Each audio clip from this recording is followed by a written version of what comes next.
जिन्हें चलने को है मोटर कार, काम करे नौकर दो चार, घर पर है धन की भरमार, उन्हें क्यों है मीठे से इनकार, क्यों बदल गए उनके त्योहार। एक ज़माना था जब लोग बेसब्री से होली दिवाली जैसे त्योहारों का इंतज़ार करते थे।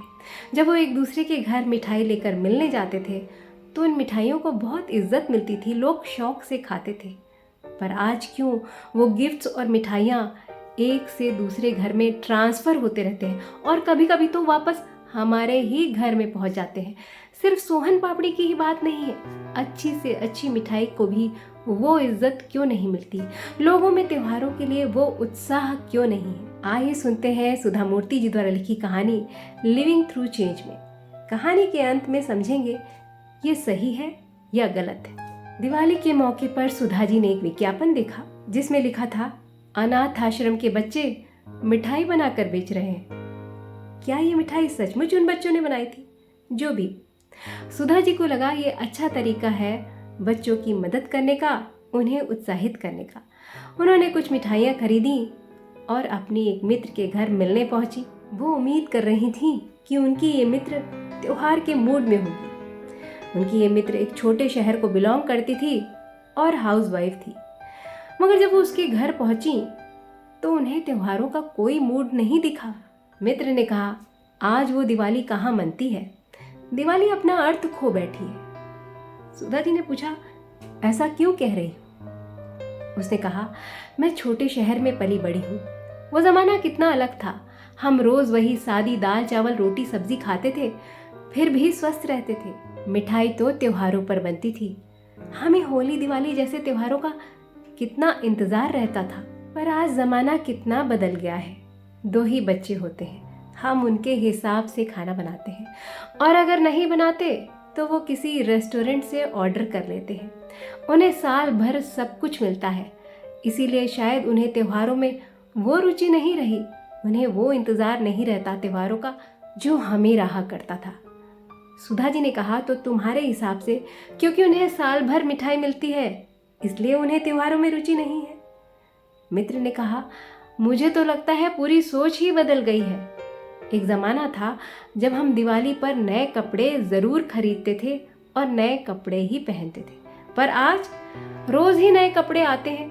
जिसको देखो कपड़े जब जी चाहे खरीद लेता है। उसके लिए उन्हें त्योहारों की ज़रूरत नहीं पड़ती और त्योहार पर वो नए कपड़े पहने ऐसा भी ज़रूरी नहीं, क्योंकि नए कपड़ों की कोई कीमत ही नहीं रह गई है। पहले सारे रिश्तेदार आस पास होते थे, उनसे मिलना कितना आसान होता था। आज रिश्तेदार पूरे भारत में बिखर गए हैं, यहाँ तक कि विदेशों में भी चले गए हैं। उनसे मिलना आसान नहीं है। कोई त्योहारों पर अपने घर भी जाना चाहता है ना, तो उसके लिए महीनों पहले बुकिंग कराने के बावजूद भी टिकट बहुत महंगे मिलते हैं।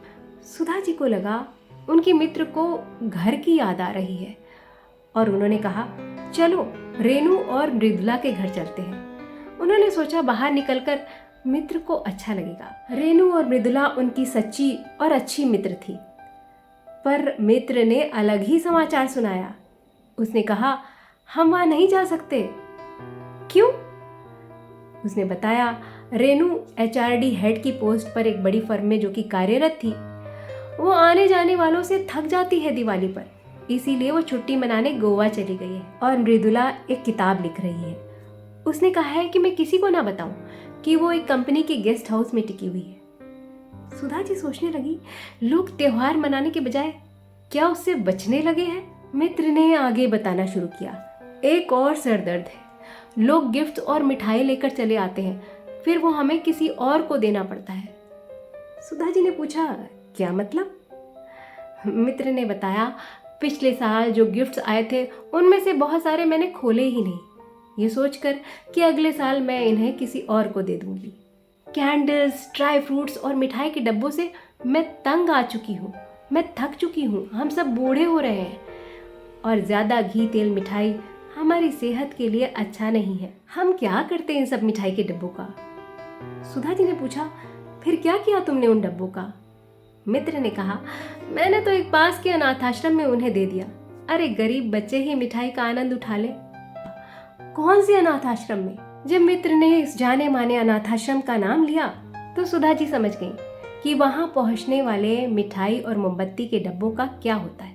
ये चैरिटेबल संगठन उस पर अपना लेबल चिपकाकर उसे मार्केट में बेच देते हैं। संगठन के लिए पैसा इकट्ठा करने के चक्कर में गरीब बच्चे मिठाइयों का आनंद लेने से महरूम रह जाते हैं। ये हम सब जानते हैं कि हमारे बचपन में जो दिवाली होती थी उनमें पटाखों की आवाज़ से रात को 12 बजे तक कोई सो नहीं पाता था। लेकिन आज लोग पटाखे दगाने से भी कतराने लगे हैं। हर चीज़ में उन्हें अपनी सेहत के प्रति खतरा दिखाई देता है और ये सही भी है, क्योंकि आज की लाइफस्टाइल बदल गई है।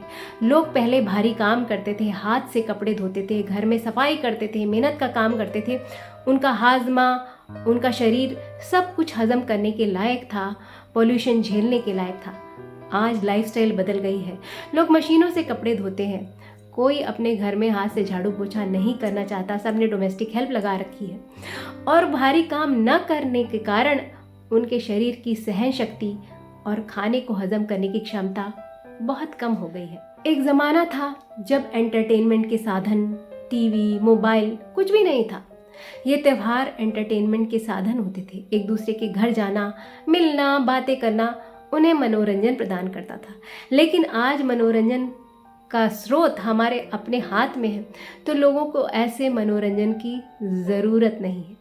तो बदलते वक्त के साथ सब कुछ बदल जाता है, त्योहारों का रूप भी बदल जाता है। लोग चीनी को दोष देते हैं, धुएं को नुकसानदेह बताते हैं, लेकिन सच यही है कि हमारी बदली हुई लाइफस्टाइल में, जिसमें हम ज़्यादा देर बैठे रहते हैं, ने हमारी इम्यूनिटी को, हाजमे को कमज़ोर कर दिया है। तो उतनी मिठाई ना खाई जाए, उतने पटाखे न दगाए जाए कि तबीयत खराब हो जाए। तो ये बात, ये कहानी सच्ची लगी हो तो इसको लाइक करिएगा, शेयर करिएगा और चैनल को सब्सक्राइब ज़रूर करिएगा।